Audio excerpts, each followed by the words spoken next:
Welcome to Mana's Seal YouTube channel. The previous video link is on the description box or on the top right card. Volume 16, The Half-Elf Godkin.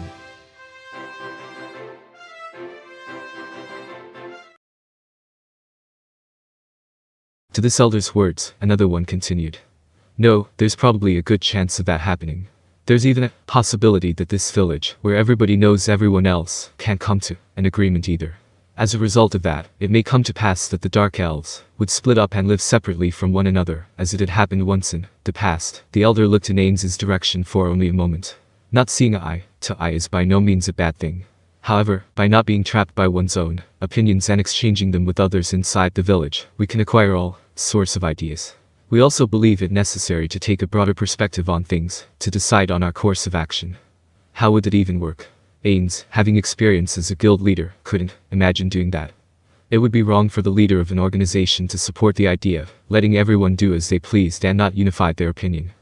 If the members of a guild went against the guild's decision for reasons they couldn't accept, or that they didn't like it, then wouldn't it have been meaningless to create the organizations called guilds in the first place?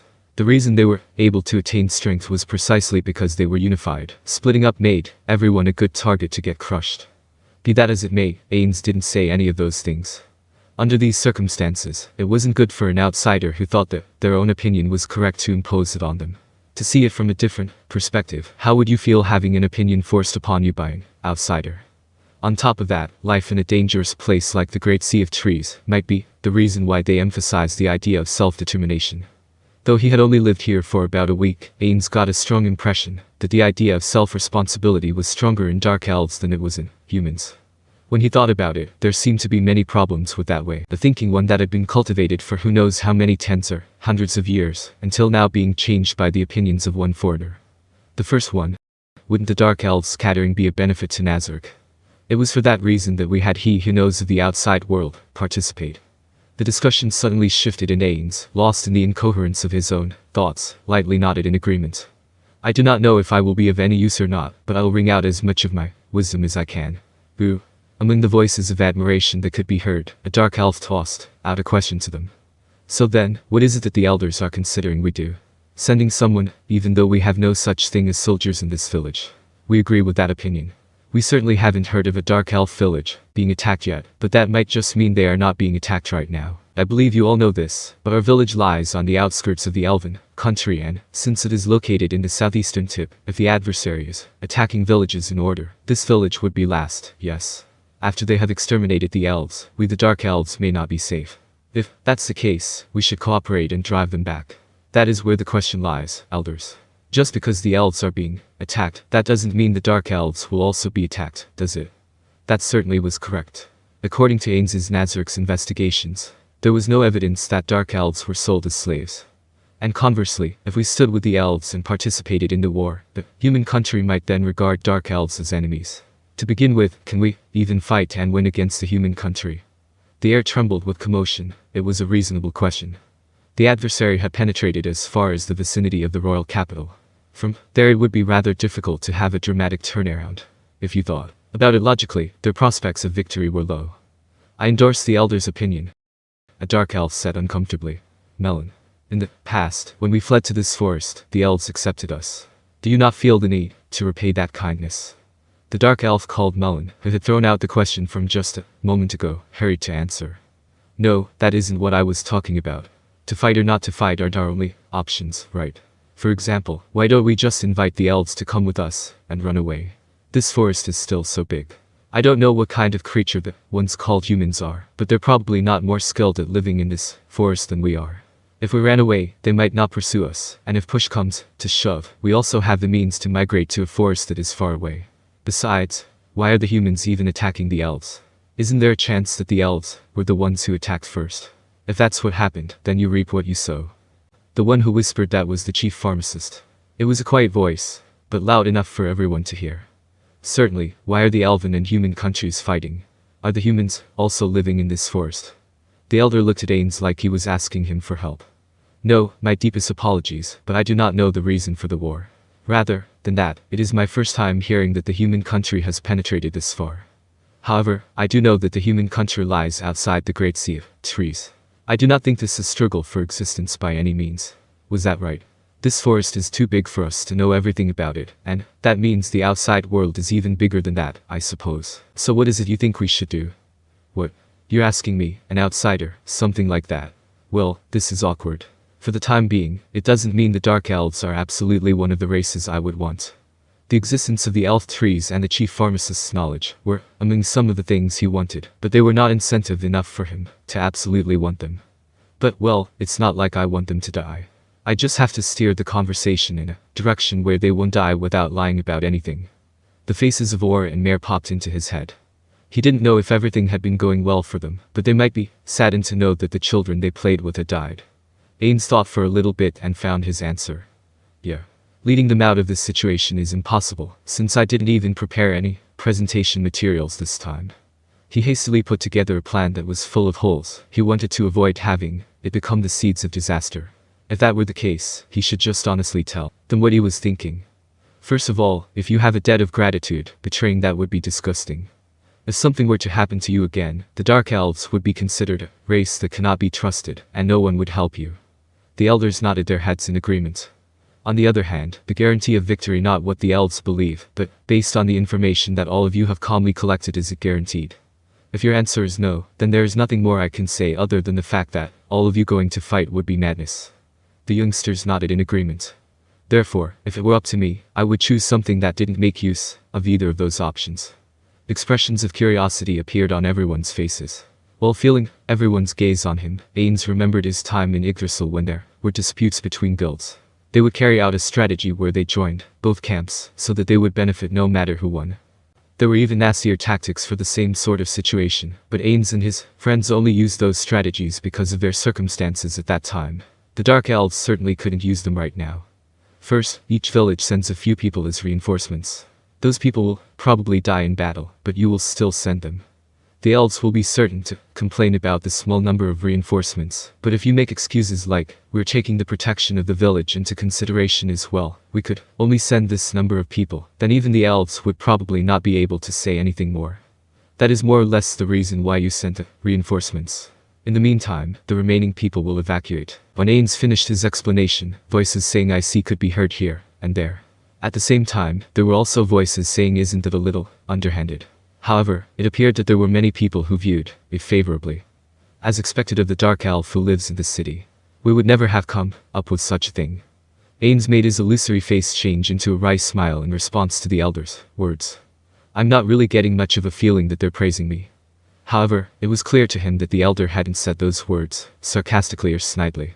At any rate, maybe the reason that something even someone at my level could come up with but didn't immediately occur to them is because they're naive. But the lizardmen used that precise tactic. Oops. Rather than it being because I live in a city, it is simply that I am just sneaky. No, it's nothing of the sort. Cutting off one part to save the others, it is a method that we often use in the vegetable gardens and other places. The chief pharmacist spoke up, and looks of shock could be seen on the faces of several people. Maybe he usually didn't make statements in this sort of place. Or maybe he usually didn't even participate. Thank you very much, temporary master, and there is something important I forgot to mention. This is the only thing I would like you to remember. After the attention of everyone there was completely focused on Ainz, he continued. That in the end, this is just my suggestion. It is only a single opinion. The ones to decide will be all of you who are up against time, because all of you will be the ones to bear the responsibility for whatever happens after. This was the only thing he absolutely had to say. He should say it even if it was just to remind them. It would be troublesome if they shifted the responsibility to Ainz because he proposed it. Those few Dark Elves who were chosen would almost certainly die. No, having them die would be better for them as a whole, in order to have an excuse for the elves. If that were the case, the surviving families of the dead Dark Elves might hold a grudge against Ainz. Therefore, he had to make them choose independently, so he could say, wasn't it something you guys decided? It won't get through to people who have some misguided grudge against me, but there's no need to build a friendly relationship with those kinds of people. Kunido-mo-san also said that it's impossible to win over everyone into being an ally. But, if the parents of the children who played with Aura and Mare were sent, it could come back to bite us a bit into the future. However, it'll be a problem if I butt in about it. Although, just in case, I'll confirm it later. Considering how little time we have to work with, that's going to be difficult. Of course, it would be different if Nazarick stood to benefit. He would butt in loan out items that could be collected later, and exert himself to have them survive. However, those Dark Elves weren't worth him going that far. Since they weren't a people he would regret losing, he had no intention of putting in that much effort for their survival. As an idea in addition to that, he had wanted to suggest surrendering to the theocracy, but that couldn't come out of Ainz's mouth. Well, he had absolutely no idea whether or not their lives would be spared if they did surrender, and it also wasn't always true that yielding bore good results. It was a wonderful opinion. The elder shifted his gaze from Ainz and turned it towards the Dark Elves. Do any of you have any opinions on it? There were no voices of dissent. Ainz's suggestion had been finalized for the most part. In fact, it seemed like it was a done deal. From there, the discussion about how many people, who to send, and where to escape to, started. Since they were going to have a meeting with several villages afterwards, making a decision right now might be too hasty. However, to hold off on deciding these things until that meeting would be a bit too slow. Ainz looked over that scene in a complicated state of mind. He felt his need for social approval and self-esteem had been fulfilled by having his own opinion accepted, but this wasn't like the joy that came from giving a successful presentation. Maybe it was because he didn't have a clear goal in mind this time.